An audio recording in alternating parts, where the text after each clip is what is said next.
Tas notika 2004. gada 3. novembrī Minskā.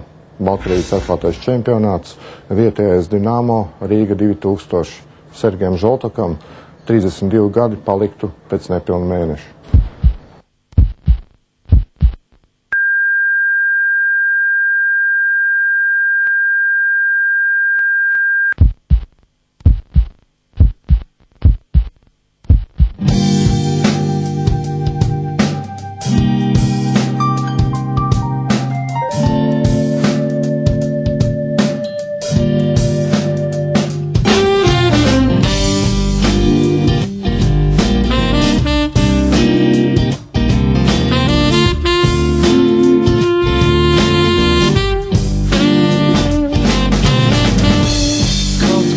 Astoņgadīgam puikam kulties no Imantas uz Rīgas sporta pili ar lielo hokeja somu mugurā un nūju rokās nudien nav viegli.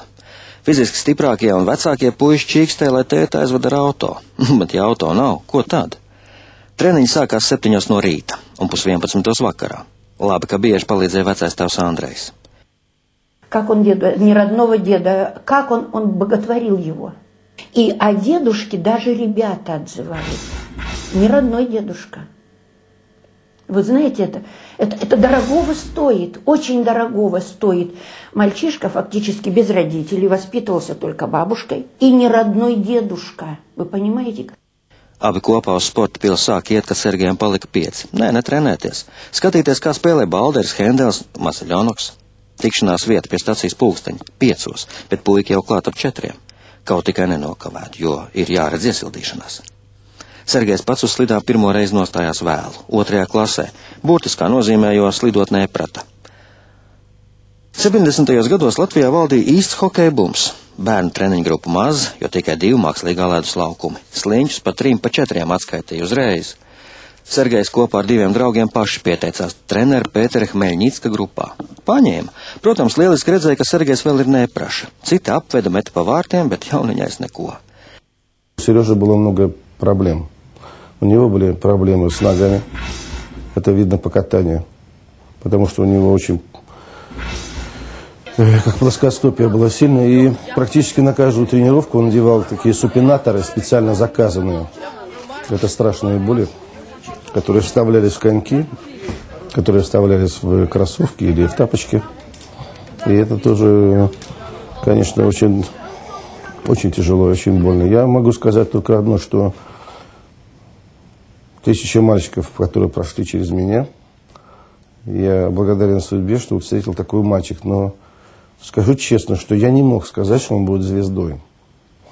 Но постепенно, набирая, так сказать, и опыт, и мастерство, и необыкновенное, нестандартное мышление, чувство игры, именно игровых качеств, это сыграло свою роль. Они, с одной стороны, были дети. Но вы знаете, вот приходишь в школу, все по стандарту уже, да, стереотип. Ученики. А когда их увидишь на льду, я их первый раз увидела на льду, у меня у самой к ним возникло больше уважения. Потому как ребята все в школе, ученики учатся, и все, у них, ну, где-то кружок, где-то какие-то занятия, и все, но в основном учились.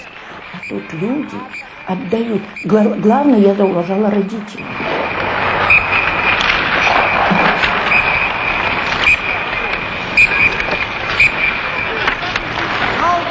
Я ему еще сказала: сынок, мне так тебя жаль. У всех детей детство, как детство. Ходят в киношку, там в театр, кушают мороженое, а ты все время вкалываешь. Он говорит: мам, ты не понимаешь, что такое спорт. Я говорю: ну что это такое? Это, говорит, дружба навек. Вот действительно, с теми, с кем он начинал, он дружил навсегда. Было так, что я был один из ведущих игроков в Латвии СБРС, вот, но Сережка, соответственно, в Динамо. И вот мы все пытались доказать друг другу, какая школа сильнее, лучше.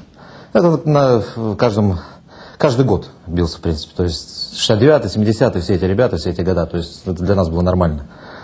Вот. И так мы, в принципе, как я уже сказал, были заклятыми враги поначалу. Врагами.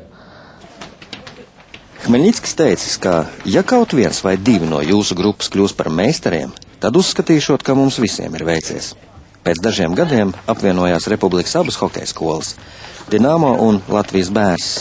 Abu komandu līderi Sergejs Žoltoks un Grigorijs Panteleļevs sāk spēlēt kopā pirmajā maiņā.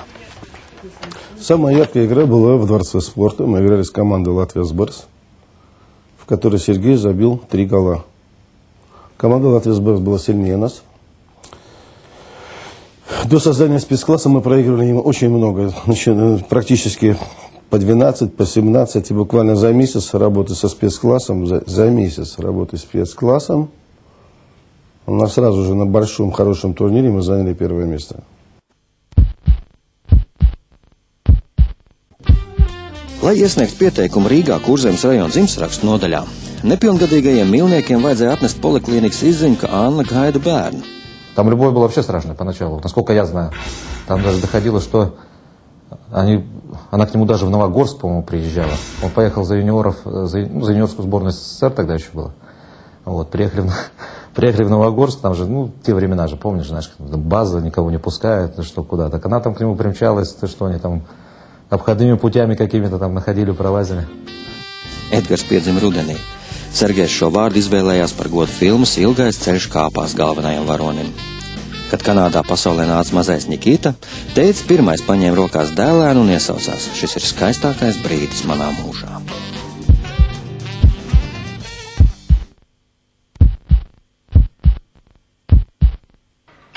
Sergejs Žoltoks un Sandis Ozoliņš bija pēdējie 2 Latvijas sportisti, kuri kļuva par pasaules čempioniem PSRS izlases sastāvā.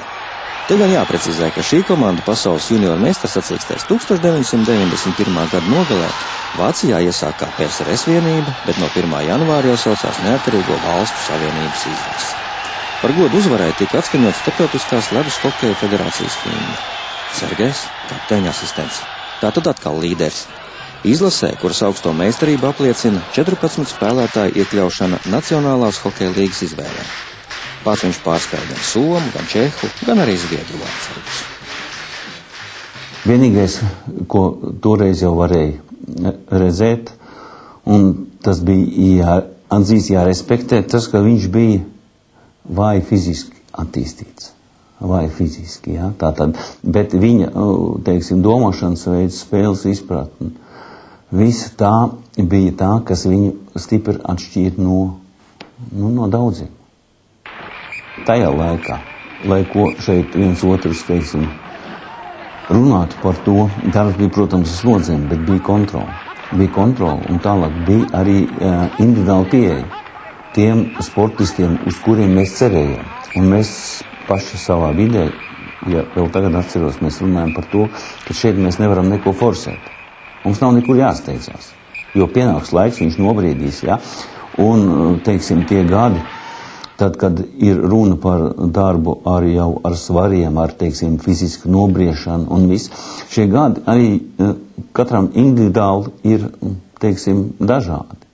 Nevar teikt, ka mēs varam visus palikt zem vieniem svariem un zem vienām slodzēm un tā tālāk. Un toreiz mēs arī to visu darījām pakāpeniski.